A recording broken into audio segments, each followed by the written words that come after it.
Hey travelers, Mag and I here on day 193 of our trip around the United States.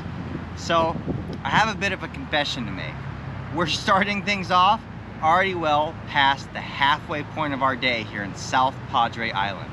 This is as far south as you can get in the state of Texas without crossing Rio Grande and going into Mexico. We did end our night at Kingsville last night as planned, and we started our morning off in Kingsville and moved directly south from there through Robbinsville and all the way until we got to South Padre Island. But to be perfectly honest with you, in that long stretch we took all morning to get through from Kingsville to here, there was really nothing to see. It was a lot of driving with a couple of geocaches to qualify for our counties, and that was really it. All of the stuff that we want to do for our day is down here at the very, very southern tip. We have a total of 280 miles to cover today. We're already way past halfway through with those miles. From here in South Padre, which we had to come into to get to Lorem page 89, one of the few pages it's actually possible to miss while doing the counties, we're going to be heading directly west to finish off our day. Once we cross over the causeway, we'll be going through Port Isabel. From Port Isabel, we'll hop through Harlingen, and then from Harlingen, we'll bring our night to an end in Edinburg. This is really where all the meat of our targets are. In this very southern section, we have a lot of highly favorited geocaches, a lot of virtuals, and a lot of scenic sights to see. So, while we only have a few hours of daylight left, this is really where the rubber's gonna meet the road. So let's get out there and see what this part of Texas has in store. Come on, let's go. Welcome to South Padre Island, the only tropical island found in the state of Texas. With 34 miles of beautiful white sand, clear emerald waters, and calm weather and water for more than 300 days a year, this island is a great place to come visit pretty much any time of the year.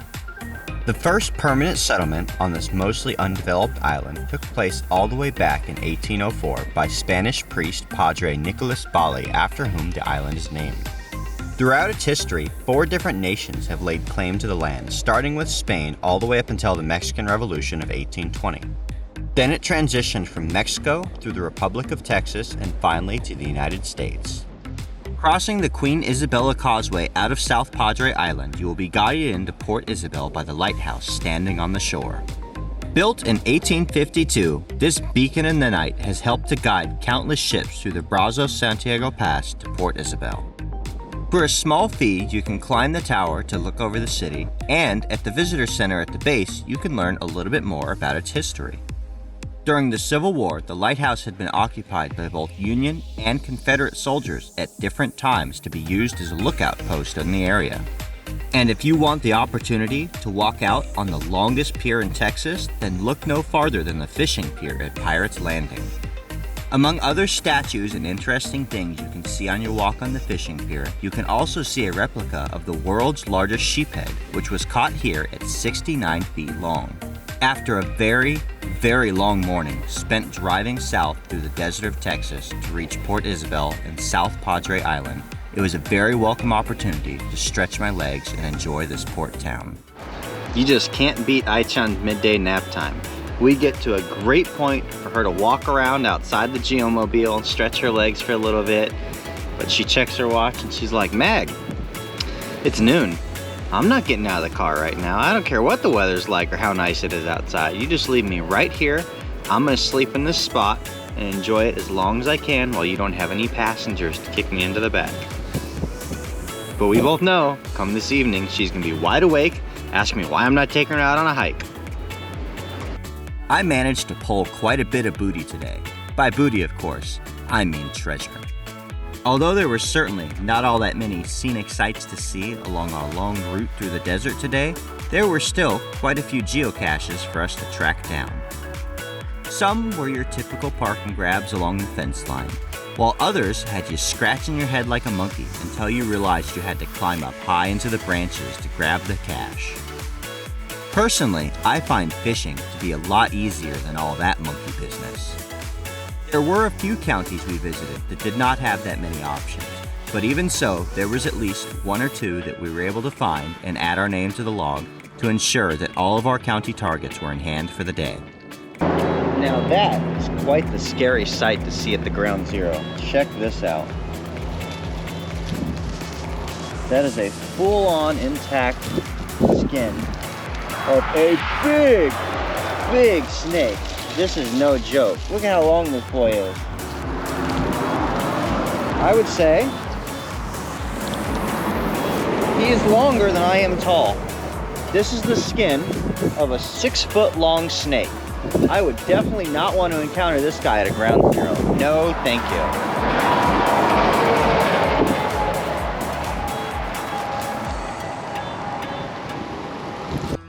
On the outskirts of Harlingen, we found ourselves at the Palo Alto Battlefield National Historic Park.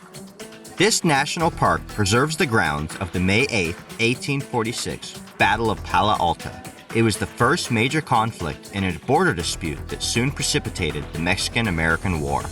A war that, over the course of the next 2 years, would greatly change the map of North America. This historic site portrays the battle and war, as well as its causes and consequences, from the perspectives of both the United States and Mexico. The interactive displays and exhibits also place a lot of emphasis on how the North American map changed over the course of about 100 years. I found the interactive display of the map to be particularly fascinating because each of the buttons are activated as cannonballs, which shows the progression of the Mexican War as America continued to take more and more territory through the battles. Coming out of the back of the visitor center, you can take a trail that leads to the heart of the Palo Alto battlefield. Many of the soldiers from both Mexico and the United States who died in defense of their countries are still buried out on the battlefield. This is one of very few historic sites I've been to that celebrates both sides of a conflict, with every interpretive sign in both English and Spanish. The quote from General Zachary Taylor reads, "The conduct of our officers and men was everything that could be desired, exposed for hours to the severest trial, a cannonade of artillery.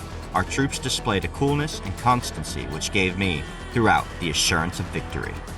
With that, you'll find a quote from General Arista. The national arms shone forth, since they did not yield an inch of ground, despite the superiority of the enemy artillery. Coming off the battlefield, we made our way into Harlingen for the first of 2 stops at the Arroyo Park. Here we enjoyed a beautiful walkout on the trails as we learned about the headward erosion of the Arroyo Colorado. I know earth caches can be hit or miss with a lot of members of the community, particularly given all the homework, but I always find one that brings you to a beautiful site like this worth a visit. On the other side of town, we pursued a virtual which brought us to the Marine Military Academy, a private college preparatory academy founded in 1965, serving boys from grades 7 through 12. Among the many other displays at the Military Museum, you will also find the original full-size working model of the Marines raising the flag at Iwo Jima that's on display in Arlington, Virginia. For nearly 10 years, Dr. Felix de Welden worked to prepare a working, full-size model of the Marines raising the flag over Iwo Jima. Once the statue was complete in plaster, it was carefully disassembled and trucked to Brooklyn, New York for casting in bronze. Then, in October of 1981, Dr. de Welden gifted his original, full-sized working model to Marine Military Academy as an inspiration to our young cadets. The U.S. flag flies high from a 78-foot steel flagpole 24 hours a day here. Feeling that full-on oorah spirit after seeing the 45-foot figures erecting the flag over Iwo Jima on the originally cast model, we made our way into Granjeno, south of Edinburg, to finish things off with one more Veterans Memorial. And there we have it. Aichan and I have been running south for months now, ever since we got to the northwest corner of North Dakota and did a little bit of a cross into Montana. Ever since then, we have been making our way steadily south in preparation for winter. And we've made it, and so far it's working out just the way we'd intended. We are at the absolute most southern point we can get in Texas right now in Edinburg, and it is just beautiful out here. There's no thought of needing any warming layers whatsoever. Even when the wind has picked up heavily on us, it is just fantastic down here, and I am loving January weather in South Texas.